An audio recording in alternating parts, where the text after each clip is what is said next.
बिस्मिल्लाहिर्रहमानिर्रहीम। अस्सलाम वालेकुम।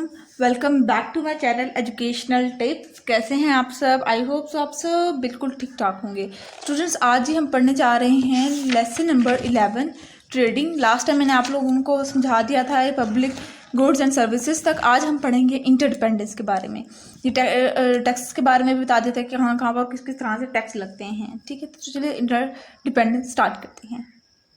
Interdependence means the individual of society are mutual depend on each other, यानी कि एक ऐसी सोसाइटी जो अलग-अलग डिपेंड कर रही हो एक दूसरे पर। For example we depend on our parents. जिस तरह से इसकी मिसाल इस तरह से है, जिस तरह हमारे पेरेंट्स हैं ना, हम उनके ऊपर डिपेंड कर रहे हैं, हम उनके ऊपर इस तरह से डिपेंड कर रहे हैं, हम लोग उनके ऊपर हर चीज़ के लिए डिपेंड कर रहे हैं।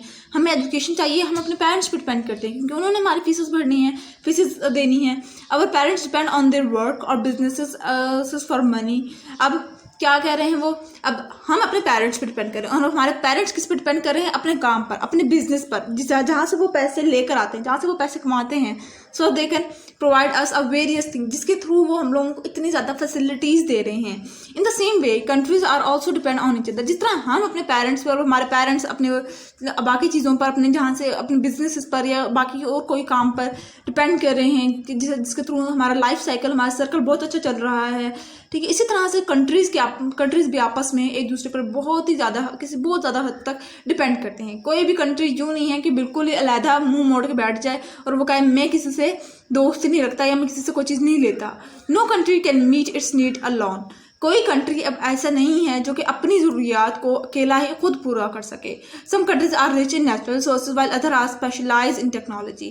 कुछ कंट्रीज हैं जिनके पास नेचुरल रिसोर्सेज बहुत वाफ़ी मिकदार में बहुत ज़्यादा मौजूद हैं, जबकि बाकी कुछ कंट्रीज ऐसे भी हैं जिनके जो टेक्नोलॉजी के लिहाज से बहुत वास्ट हैं, जिनके पास टेक्नोलॉजी बहुत ज़्यादा अच्छी है, बहुत ज़्यादा वास्ट है। Many countries are depend on other countries for labour force. अब कुछ कंट्रीज ऐसे हैं जो कि अपने फोर्सेस के लिहाज से कमज़ोर हैं, उन्हें दूसरे कंट्रीज़ की फोर्सेस चाहिए होती हैं। Many are reliant on the countries to trade routes. अब और कुछ कंट्रीज ऐसे हैं जिनके पास ट्रेड रूट सही नहीं है, उनके पास ट्रेड रूट नहीं है, तो वो बाकी कंट्रीज़ के मोहताज हैं कि वो उनको ट्रेड रूट मुहैया करे। ठीक है, तो हर कोई एक दूसरे पर डिपेंड करता है। जिस तरह अफगानिस्तान है, वो एक लैंड लॉक कंट्री है, वो डिपेंड करता है किसी दूसरे कंट्री पर कि वो उसको ट्रेड रूट मुहैया करे, वो खुद उसके पास कोई ट्रेडिंग रूट नहीं है।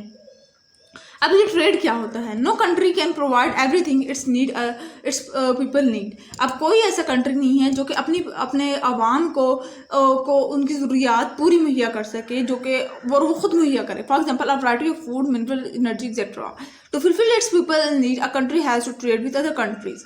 अब जैसे कि मैंने कहा कि कोई ऐसा कंट्री नहीं है जो अपने अवाम को अपने ही कंट्री में से निकाल के चीज़ें खुद मुहैया करे और बाकी किसी कंट्री का मोहताज ना हो। हर कोई कंट्री ऐसा है जो किसी न किसी हद तक दूसरे कंट्री का मोहताज है, उसको दूसरे कंट्री से कुछ ना कुछ बाय करना पड़ता है। जिस तरह के हमारे पास फूड है, मिनरल्स है, एनर्जी, कुछ ना कुछ भी। तो अब उसको वो कंट्री, अगर फॉर एग्जांपल पाकिस्तान है, उसको कुछ चाहिए, उसको कुछ फूड के लिहाज से चाहिए, वो उसके पास फूड इतना नहीं कि वो अपनी आवाम को पूरा का पूरा फूड मुहैया कर सके, हर किसी को फूड सही तरह से दे सके, खुराक सही तरह से दे सके। तो वो क्या करेगा? वो दूसरे कंट्री से बात करेगा कि मैं आपको इतने पैसे दे रहा हूँ, मुझे ये चीज़ दो।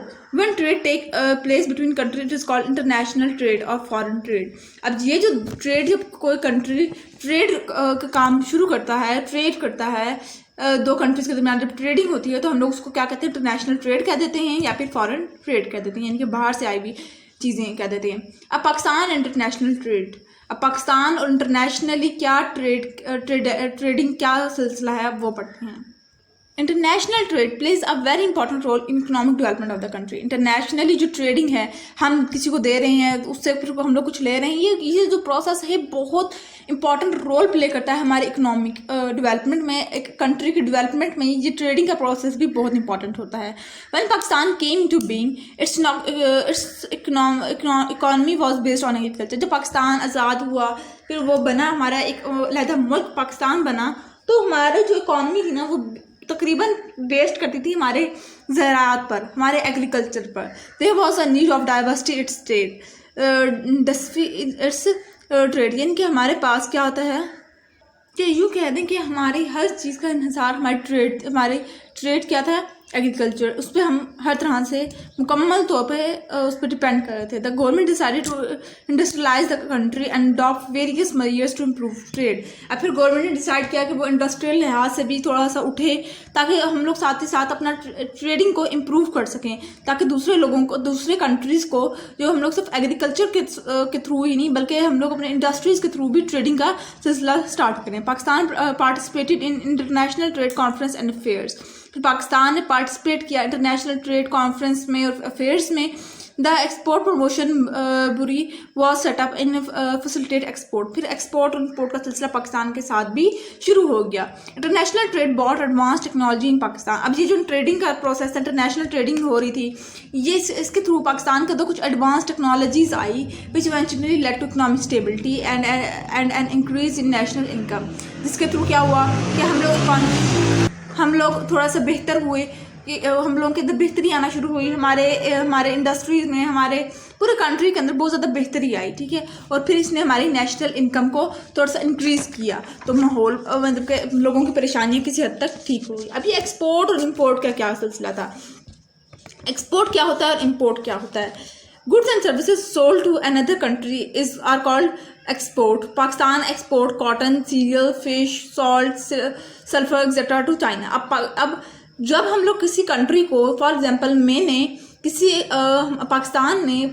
चाइना को कोई चीज़ एक्सपोर्ट की, कोई चीज़ दी, ठीक है, और चाइना ने पाकिस्तान को इन रिटर्न पैसे दिए। ये एक मार्केट वाला प्रोसेस है, ठीक है, कि मैंने शॉपकीपर से कोई चीज़ ली और शॉपकीपर को मैंने पैसे दिए, तो उसको मैं कहूँगी एक्सपोर्ट। जो इंटरनेशनल लेवल पे हो रहा है, जो कंट्रीज़ के दरमियान होता है, उसको हम लोग एक्सपोर्ट कहते हैं। मैंने पाकिस्तान ने चाइना को क्या दिया था, सामान दिया अपना, और इन रिटर्न उससे क्या लिए, पैसे, तो ये क्या हुआ हमारे पास, एक्सपोर्ट, ठीक है। अब पाकिस्तान क्या देता है चाइना को, पाकिस्तान देता है cotton, cereal, fish, salt, sulphur, ये एक्सेट्रा, और भी काफ़ी ज़्यादा ऐसी चीज़ें हैं जो कि हम लोग एक्सपोर्ट करते हैं। अब इंपोर्ट क्या करते हैं, जाहिर सी बात है हमें भी कुछ चीज़ें चाहिए, जैसे चाइना को हमसे कुछ चाहिए तो हमें भी कुछ चाहिए होगा। Goods and services bought from another countries called import. अब वो चीज़ें जो कि हम लोग किसी दूसरे कंट्री से लेते हैं, खुद बाय करते हैं, उसको हम लोग इंपोर्ट कहते हैं। Pakistan import mobile phones, machinery, fertiliser, vehicle etcetera from China. अब हम चाइना से क्या लेते हैं, हम उनके मोबाइल फोन्स जो कि हम यूज़ करते हैं वो चाइना का होता है, अक्सर चीज़ों पर लिखा भी होता है चाइना, ठीक है ना। मशीनरी, ये सब कुछ कहाँ से आ रहा है हमारे पास, चाइना से। मेजर एक्सपोर्ट ऑफ पाकिस्तान, यानी कि पाकिस्तान की मेजॉरिटी एक्सपोर्ट, पाकिस्तान क्या चीज़ें करता है, मेजॉरिटी चीज़ें क्या बेचता है। पाकिस्तान में export are house linen, bed, table, toilet and kitchen, rice, cotton, yarn, clothing, leather and surgical goods. Top destination of Pakistan export are the United States, China, European Union, Saudi Arabia and United Arab इमारात।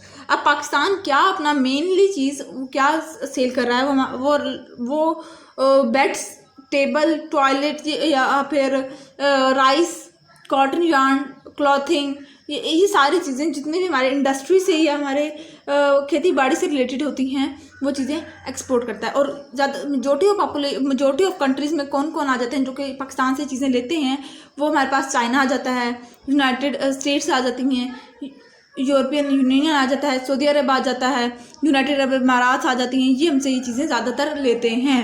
फिर major import of Pakistan and other origin, ठीक है, यानी कि हम कहाँ किस जगह से इंपोर्ट का प्रोसेस कर रहे हैं। आफ्टर पाकिस्तान गॉट इंडिपेंडेंस, जब पाकिस्तान आज़ाद हुआ, Karachi become the hub of trade and industry. Karachi से ही हमारी चीज़ें एक्सपोर्ट हो रही थी और इंपोर्ट भी आ रही, हम दे भी रहे थे और ले भी रहे थे। कराची वो जगह थी जिसके थ्रू सारा प्रोसेस हो रहा था। Leather cotton jute industries was setup bye Muslim trade who migrated from India. अब ये लीदर, कॉटन या फिर जूट इंडस्ट्रीज ये जो हैं, ये मुसलमानों ने बनाई, वो मुसलमान जो माइग्रेट करके आए थे इंडिया से, उन्होंने पाकिस्तान में आके ये इंडस्ट्रीज बनाई। This industry could not be manufactured all goods need for the development country. अब ये क्या करते थे, ये जो इंडस्ट्रीज थी ना, ये उतनी हम लोगों को चीज़ें नहीं मुहैया कर रही थी जो कि डेवलपिंग कंट्री के लिए होनी चाहिए, like defence equipment, machinery, petroleum product, iron, steel, fertiliser, cooking oil, medicine etcetera. अब ये डेवलपिंग कंट्री के लिए इतना ज़्यादा हमारे, क्योंकि पाकिस्तान एक डेवलपिंग कंट्री है तो उसके लिए इतनी ज़्यादा ही चीज़ें नहीं थी कि वो उसकी इतनी ज़रूरियात को अपनी फुलफ़िल कर सके। वो इतना ज़्यादा उससे नहीं कमा रहा था, उससे इतनी ज़्यादा एक्सपोर्ट अच्छी नहीं हो रही थी इन चीज़ों से, जो कि उस पास इतनी इंडस्ट्रीज थी, उतने में जितनी थोड़ी सी इंडस्ट्री थी और जितना थोड़ा काम हो रहा था उस टाइम पर फुलफिल नहीं कर रहा था। So to fulfil the countries need, Pakistan develop trade relation with other countries and started importing goods.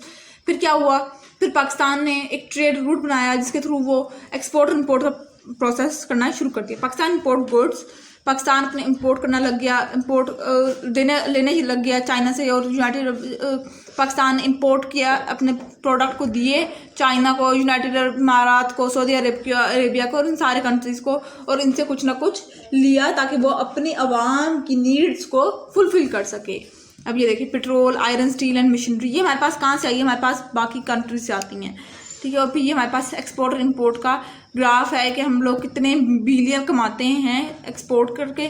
2014 की और 2015 की है, हम लोगों ने सबसे ज़्यादा किससे कमाया, कॉटन फाइबर बेचकर, फिर हम लोगों ने किनेटवेयर, फिर सबसे उससे बिरजोड़ा हाउस लेनी, फिर राइस, फिर कॉटन यार्न, फिर फ्रूट्स एंड वेजिटेबल सबसे थोड़ी हम लोगों के पास हम लोगों ने एक्सपोर्ट की, क्योंकि अब इतना ज़्यादा आवाम भी तो ज़्यादा है ना पाकिस्तान के अंदर, ठीक है। पेट्रोलियम अब जो इम्पोर्ट यानी कि हम लोगों ने ली किसी से, पेट्रोलियम प्रोडक्ट सबसे ज़्यादा लिया, फिर मशीनरी हम लोगों ने उससे कम, फिर केमिकल, फिर मैन्युफैक्चर्ड गुड, फिर फूड एंड लाइफ एनिमल्स, फिर ऑयल, ठीक है, क्योंकि ऑयल तो हमारे पास अपना भी खुद भी होता है इतना।